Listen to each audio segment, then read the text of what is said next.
In a quiet village on the edge of a dark forest, there was a chilling legend that sent shivers down the spines of those who heard it. It was the story of the Pocong, a ghost wrapped in a burial shroud, believed to haunt the old graveyard just outside the village. They say the Pocong, bound in white cloth, would hop between the graves, searching for its next victim. This story begins with a young man named Raka, who was determined to prove that the tales of the Pocong were nothing but myths. Raka, half joking, half serious, speaking to his friend Buddy. Hey, Buddy, have you heard the stories about the Pocong that shows up at the old graveyard? People say they've seen it, but I've never seen anything. I bet it's just a bunch of nonsense to scare kids.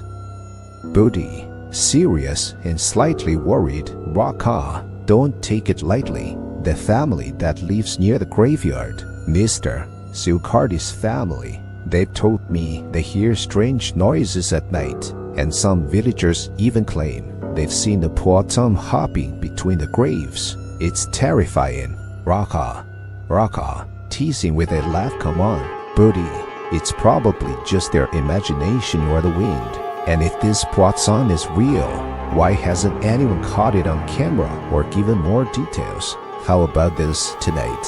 We go there and prove that it's all just a hoax. Buddy, hesitant and scared. I'm not so sure. Raka, but if you're dead set on it, I'll go with you. Just don't blame me if we run into something we shouldn't. The sound of their footsteps crunching over dry leaves fills the air as they walk along a narrow path. The night grows darker, and the sounds of nocturnal creatures add to the eerie atmosphere. Buddy, speaking with a shaky voice, Raka, are you sure about this? I've got a bad feeling all of a sudden. Raka, trying to stay calm, but starting to feel uneasy. Relax, Buddy. We're just here to prove that the Pocong isn't real. Besides, if anything weird happens, we can always run. They reach the gates of the old graveyard. The rusty gate creaks loudly as they push it open, revealing the graveyard shrouded in an ominous silence. Raka, speaking quietly, trying to reassure himself. See, Buddy, there's nothing here, just an old, creepy graveyard. Let's take a quick look around and head back. Buddy, growing more terrified. Okay, but let's make it quick. Raka, I really don't like this place. As they venture deeper into the graveyard, they hear a strange sound, the snap of a twig, and something that seems to be hopping from one grave to another. Buddy, whispering in panic. Raka, did you hear that? Something's moving over there. Raka, trying to stay composed, but growing anxious. Stay calm, Buddy. It's probably just a cat or some animal. Let's check it out. They approach the source of the sound, but suddenly, from behind a large tombstone, the Pocong emerges, its hollow eyes staring at them. It hops toward them with a terrifying moan. Raka and Buddy, screaming in horror, they both sprint out of the graveyard, the Pocong chasing them with its haunting leap.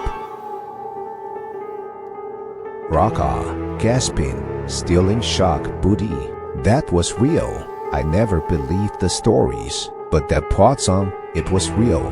Buddy, still in a state of panic. I told you. Raka, we're lucky we made it out alive. If we hadn't won, I don't even want to think about it. From that night on, Raka and Buddy never again dismissed the legends of the Pocong. They realized that some things in this world defy logic and explanation. The Pocong may not bother them again, but who knows, it might still be lurking in that old graveyard, waiting for the next brave soul who dares to disturb its rest.